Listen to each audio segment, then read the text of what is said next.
Voice of ഗുരുവിൻ്റെ ഒരു പുതിയ എപ്പിസോഡിലേക്ക് എല്ലാവർക്കും സ്നേഹസ്വാഗതം.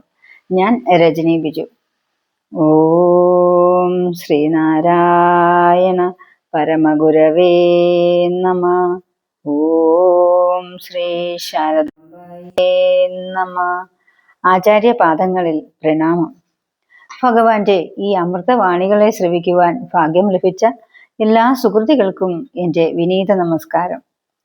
ഗുരുസാഗരം ആധ്യാത്മിക മാസികയിലെ പങ്ക്തികളെ പരിചയപ്പെടുത്തുന്ന വോയിസ് ഓഫ് ഗുരു എന്ന ഈ ചാനൽ നിങ്ങൾക്ക് ഇഷ്ടമാവുന്നു എന്ന് അറിയുന്നതിൽ സന്തോഷം.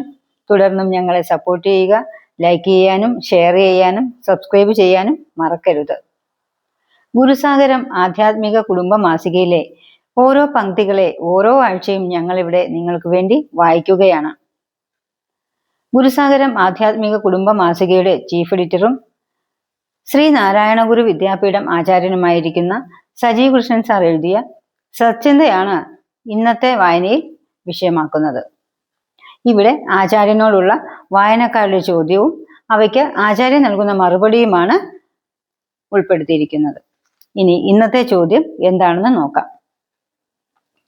ആത്യന്തികമായി മനുഷ്യരല്ല കുറ്റം ചെയ്യുന്നത്, സാഹചര്യമാണ് അവരെ കുറ്റവാളികളാക്കുന്നത് എന്ന് പറഞ്ഞു കേട്ടിട്ടുണ്ട്. അങ്ങനെയെങ്കിൽ സാഹചര്യങ്ങളല്ലേ മാറ്റേണ്ടത്? മനുഷ്യനെ എന്തിനു ശിക്ഷിക്കുന്നു?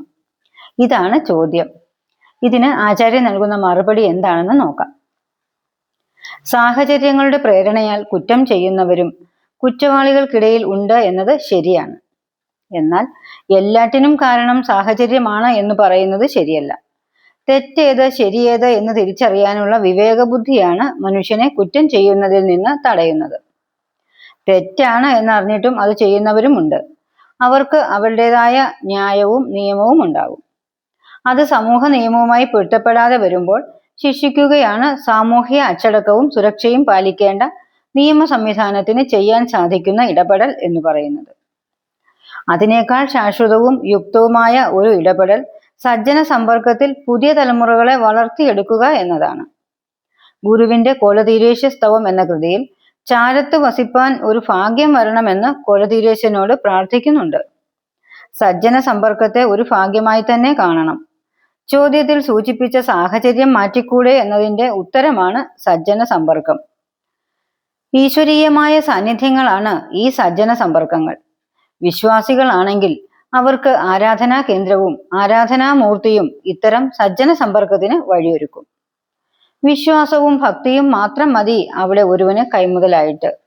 എന്നാൽ അതോടൊപ്പം ജ്ഞാനമില്ലെങ്കിൽ ഈ ആരാധനാലയത്തിൽ സജ്ജനങ്ങൾക്ക് പകരം ദുർജനങ്ങൾ ആധിപത്യം സ്ഥാപിക്കും. അത് കുറ്റം ചെയ്യാനുള്ള പ്രേരണയും സാഹചര്യവും ഉണ്ടാക്കും. അപ്പോൾ സമൂഹത്തിൽ സജ്ജനങ്ങളെ ഉണ്ടാക്കാനുള്ള ശ്രമങ്ങൾ നന്നായി നടന്നാൽ സത്സംഗവും സംഭവിക്കും. കുറ്റവാളികൾ എണ്ണത്തിൽ കുറയുകയും ചെയ്യും. അതിന് ആദ്യം വേണ്ടത് എനിക്ക് എന്നും എന്റേതെന്നുമുള്ള മമത നീക്കുന്ന ആത്മീയ വിദ്യാഭ്യാസം ഔപചാരിക വിദ്യാഭ്യാസത്തിന്റെ ഭാഗമാക്കുക എന്നതാണ്. ഞാനും പ്രപഞ്ചവും രണ്ടാണ് എന്ന തോന്നലാണ് അജ്ഞതയ്ക്ക് കാരണം. അതുകൊണ്ടാണ് ഇവിടെ പലതുണ്ട്, അതെല്ലാം എനിക്ക് വേണം എന്ന തോന്നൽ വരുത്തുന്നത്. അതിനാൽ അജ്ഞതയാണ് കുറ്റങ്ങൾക്ക് കാരണമാകുന്നത്. മമതയാണ് ഭരിക്കുന്നവരെയും നിയമജ്ഞരെയും ജനത്തെയും ഒരുപോലെ കുറ്റവാളികളാക്കുന്നത്. തനിക്ക് വേണ്ടതെന്ന് താല്പര്യമുള്ളതൊക്കെ സ്വതവേ കിട്ടിയില്ലെങ്കിൽ കവർന്നെടുക്കുക, കവരാൻ സമ്മതിച്ചില്ലെങ്കിൽ കൊന്നിട്ട് കവരുക. ഇതാണ് കുറ്റത്തിലേക്കുള്ള വഴി. അപ്പോൾ കുറ്റമില്ലാതാക്കാൻ കാരണത്തിന്റെ കടക്കൽ മുറിക്കണം. എല്ലാം തനിക്ക് വേണം എന്ന ചിന്തയാണ് ഈ കടക്കൽ ഭാഗം. കിട്ടുന്നതിൽ തൃപ്തനാകൂ എന്ന ചിന്തയാണ് ഇതിന്റെ മരുന്ന്. അതിന് നല്ലതിന്റെ ചാരത്ത് വസിച്ച് ജീവിക്കണം. ചന്ദനം ചാരിയാൽ ചന്ദനം മണക്കും എന്ന് പറയുന്നതും ഇതുതന്നെ. ഇതോടെ ഇന്നത്തെ വായന പൂർണ്ണമാവുന്നു. ഇത് നിങ്ങൾക്ക് ഇഷ്ടമായി എന്ന് കരുതുന്നു. ഗുരുസാഗരം മാസികയിൽ 2026 ഏപ്രിൽ ലക്കം മുതൽ ഭഗവാൻ ശ്രീനാരായണ ഗുരുദേവന്റെ സമ്പൂർണ്ണ ജീവചരിതം ശ്രീമദ് നാരായണ ഗുരു പുരാണം നമോ ഭഗവതേ എന്ന പേരിൽ പ്രസിദ്ധീകരിക്കുന്ന വിവരം നിങ്ങൾ എല്ലാവരും അറിഞ്ഞിട്ടുണ്ടാവുമല്ലോ.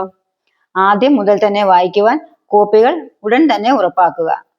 വായിക്കാനും വരിക്കാരാവാനും സ്ക്രീനിൽ കാണുന്ന നമ്പറിൽ കോൺടാക്ട് ചെയ്താൽ മതിയാവും. ഇതോടെ ഇന്നത്തെ വായന പൂർണ്ണമാവുന്നു. പുതിയ വിഷയങ്ങളുമായി വീണ്ടും കാണാം. നമസ്തേ.